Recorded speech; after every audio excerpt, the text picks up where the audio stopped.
Hello everyone! Welcome to So Jannelle. I'm your host, Jannelle So. Ngayon po ay Pasko ng Pagkabuhay, and so happy Easter to everyone as well. I know it's so hard to feel the spirit of Easter, especially when we're all still quarantined. To be honest, when this all started happening in around March, I was hoping and praying that maybe by Easter, this would all be behind us by now.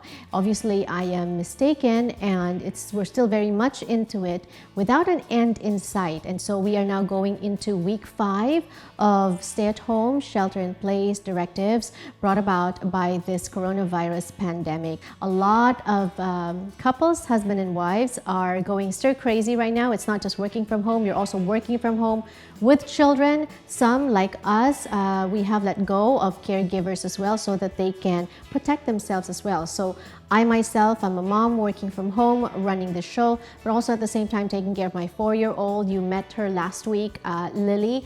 We're also doing her lesson, so I'm also her teacher. And at the same time, I'm also caregiver for my 1-year-old. My husband is also working from home, also helping me to shoot these segments on the show. And we are coming to you from actually our home.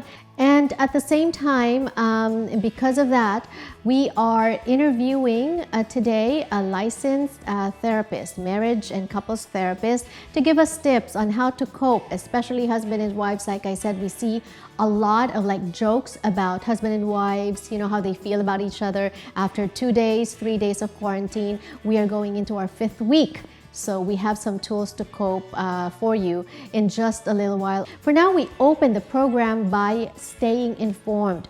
Joining us from Virginia is a Filipino infectious disease specialist to give us more insight and information about what we are facing right now. Hello, Dr. Romulo. Welcome to So Jannelle. Dr. Romulo, we keep hearing that the worst is yet to come, or that it will get worse before it gets better. When we think about that phrase, worse, how do you explain it to us from your standpoint as an infectious disease specialist? Well, worse refers to both the number of patients that we will be seeing in the hospitals admitted, and also those who will become very sick and die. So if there's ongoing transmission now, when we think about the incubation period of the virus, which is usually a 2-week period, that's why you keep hearing 2 weeks. Say there's ongoing transmission in the community and nothing is done, and then suddenly you impose strict social distancing measures that completely stops all the transmission. So we would expect continuous numbers of cases to be admitted. Here, especially in California, where we started, I think we started this shelter-in-place round March 14. But they're saying that these next 2 weeks are going to be critical, that they're advising that you don't go out even for essentials, even to the groceries, even to the pharmacy. Why is that? What you're describing is more strict social distancing measures to strengthen the total effect on the spread in the community. So here in our household, for instance, we have stopped going out completely. What we're doing is, if we need groceries, we need refill, we're having it delivered. Per CDC guidelines, and as a specialist, what do you recommend? Very simple terms, things that we can do. Do we go out, or do we just have it delivered? What's safer? Well, if you can have it delivered, that will prevent, or you will avoid exposure to other people who might be inadvertent carriers of the virus. So that has that advantage. And what about wearing facial protection, face masks? Up until recently, it was discouraged that you were only supposed to wear this if you're showing symptoms or you're not feeling well. But now they're saying everyone has to do it. I do like the idea of everyone wearing a face mask out in public. If you wear a face mask and I see in public, it will remind me, oh, we're supposed to stay apart from each other. If you're an asymptomatic carrier, because obviously you're asymptomatic if you are, and you can potentially transmit the virus to others inadvertently. So having a mask will prevent that also. Doc, so with everything that you have discussed, this is something to be taken seriously. You've seen the death toll. No one can be more serious than death. And people take it lightly. You know, if you find out that you're an asymptomatic carrier, you're feeling fine, but you inadvertently, without knowing, transmitted the virus to your elderly neighbor and caused their death. That is very serious business. We need to take it very seriously. What shouldn't we do at this time? Your top 3 things that we need to remember. Don't leave your home if it's not absolutely necessary. Don't forget to wash your hands and keep them clean. Basically, the idea is keep all the potentially infected surfaces clean. And the most potentially infected surface is the surface of your hands. Don't be negative about this whole thing. You know, there is difficulty. You know, we're very inconvenienced by this whole business, but we just have to keep positive. What about your top 3 do's that we must absolutely do? Well, I'll just flip it around. It's just do the social distancing and follow those rules. Those really are crucial for us to control this epidemic. Right now, that's really the only thing we have. We still are not complete with our diagnostic testing. We still don't have proven therapeutic interventions. We need to prevent the virus from spreading in the communities and overburdening our health system. So everyone's asking, until when? Do we know? Can we predict based on the trends, based on a curve, based on a graph?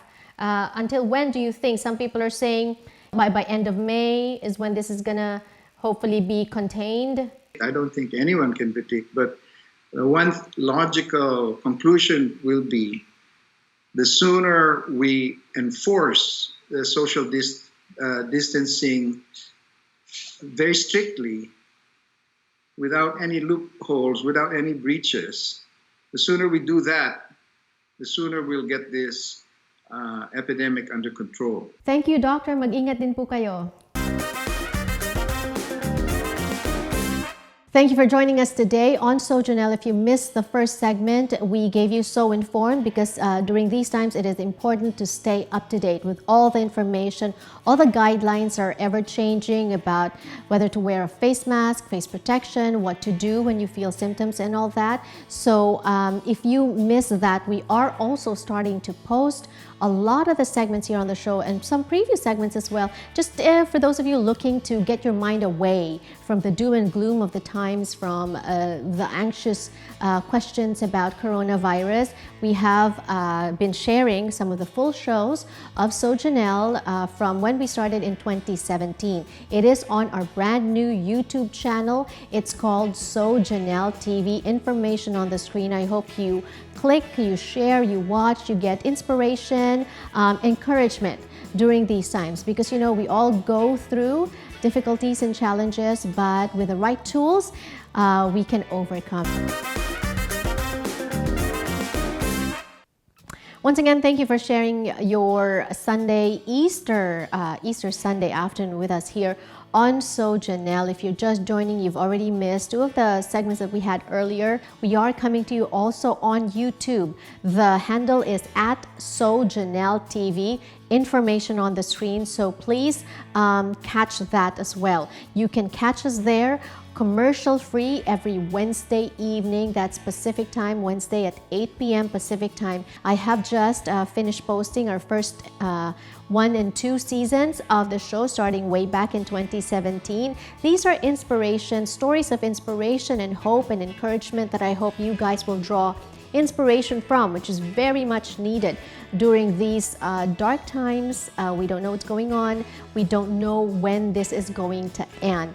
And speaking of that, we are also giving you a segment now called So Together, because we want couples to stay together. A lot of people are hinging bets on how many divorces there will be after this, because husband and wives are now forced to live with each other, stay with each other 24/7, work with each other despite the stresses of also caring for their children at home and working from home.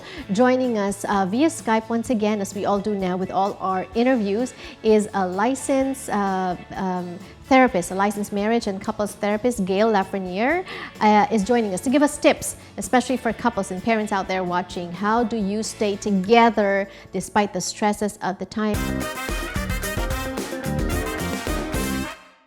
All right, Gail, thank you so much for joining us today on So Jannelle. We need this now, I think, more than ever because of the quarantine. Now couples are forced to be with each other 24/7.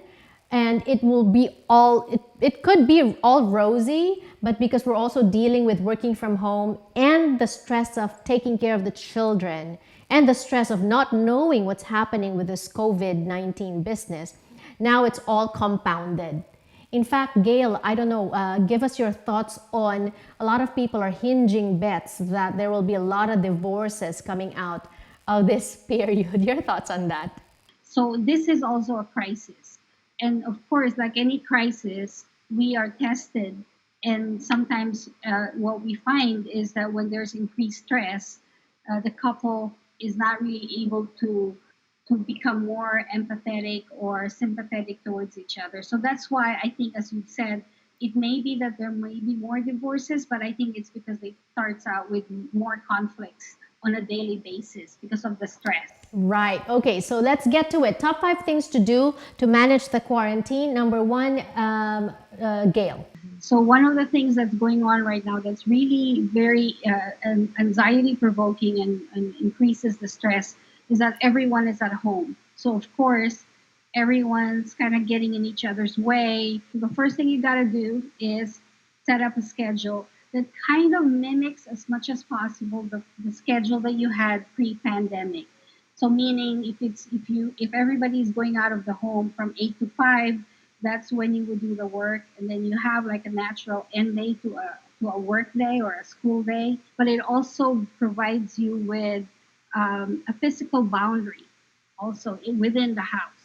So meaning if kids are in the rooms, then there's that physical boundary, or the parents one might be in the bedroom and then the other might be in the living room, just so that for that day, there's that physical boundary as well. So again, everything mimics the old schedule before the pandemic. Number 2 that you write here is review responsibilities and how these may have changed. Let's just go with the stereotypical role. Mother taking care of, is the one cleaning up the house.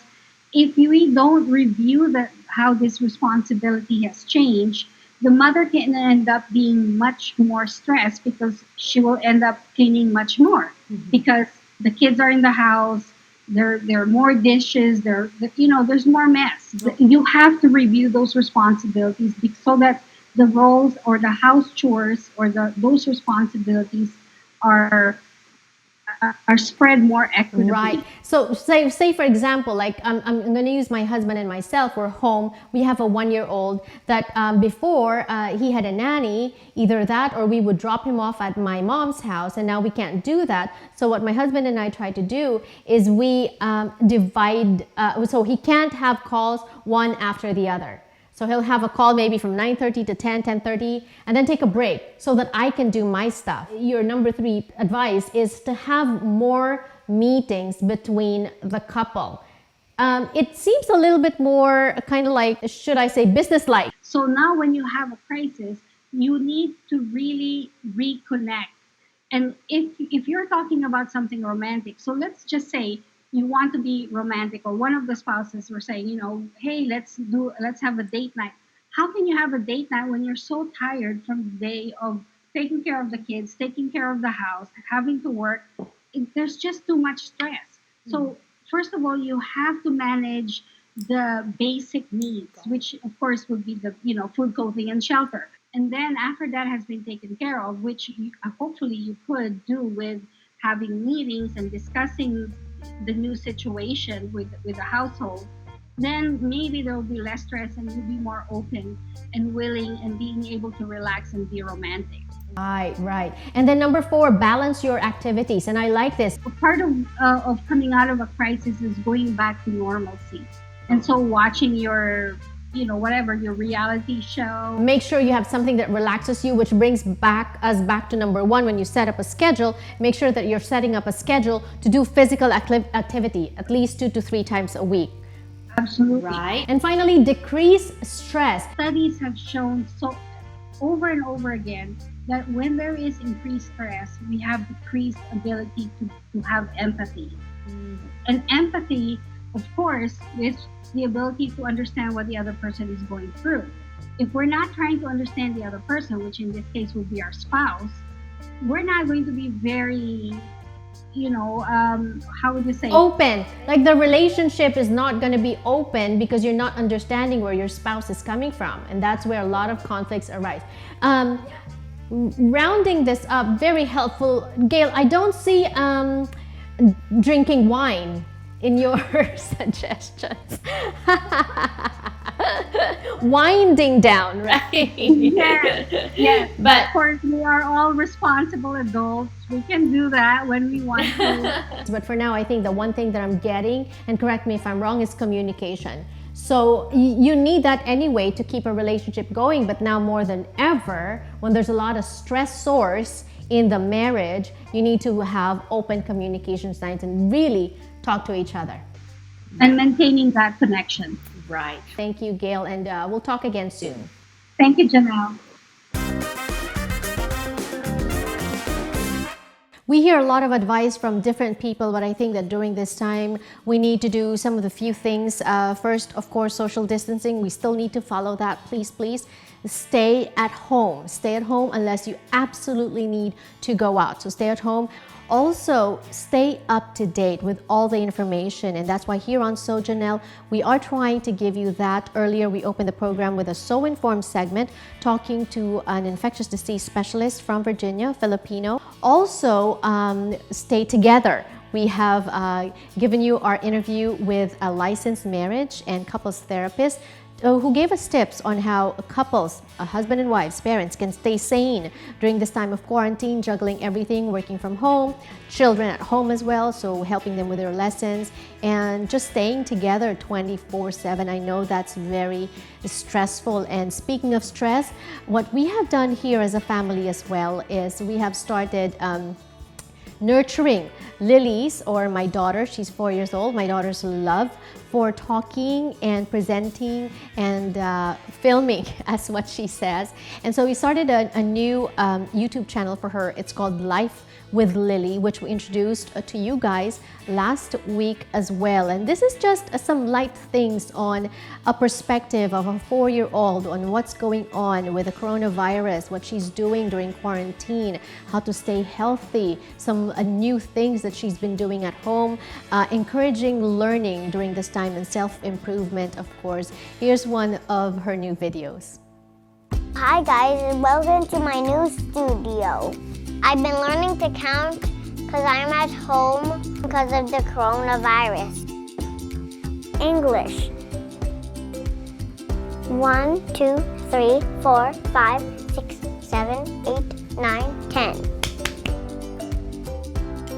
Spanish counting. 1, 2, 3, 4, 5, 6, 7, 8, 9, 10. French. 1, 2, 3, 4, 5, 6, 7, 8, 9, 10. Chinese. 1, 2, 3, 4, 5, 6, 7, 8, 9, 10. Tagalog. 1, 2, 3, 4, 5, 6, 7, 8, 9, 10.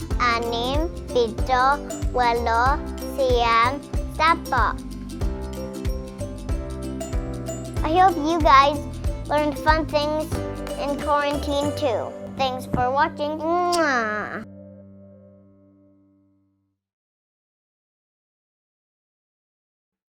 If you want more, please make sure that you subscribe to 2 YouTube channels. The first one is So Jannelle TV. What we're doing now is after this airs on Sundays on TFC, it also airs on Fridays on LA18. And very importantly, it airs commercial free on Wednesdays on YouTube. So also, if you liked some of Lily's segments, we are producing more of those, some light things that you can also show your children because this is the coronavirus pandemic and everything that goes with it from the perspective of a 4-year-old little girl that's trying to understand what's going on around her. That is Life with Lily. So at Life with Lily. Again, for those 2 YouTube channels, please subscribe and turn on your notifications so you know when we have new videos coming in.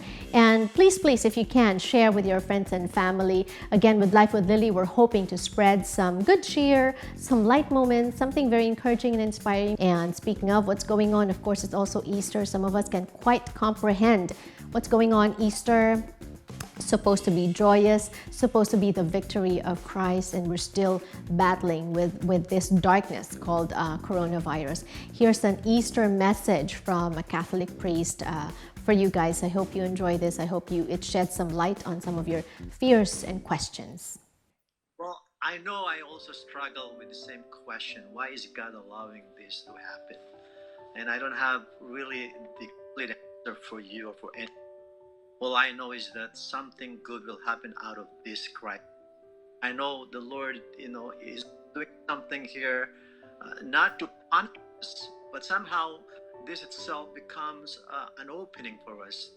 Perhaps this is allowing us to love more, to care for other deep, allowing us to do things that we've never done before. It's allowing families to come together now. It's allowing people to care for each other in the street or anywhere. So a lot of things are happening. Good things are happening out of this crisis.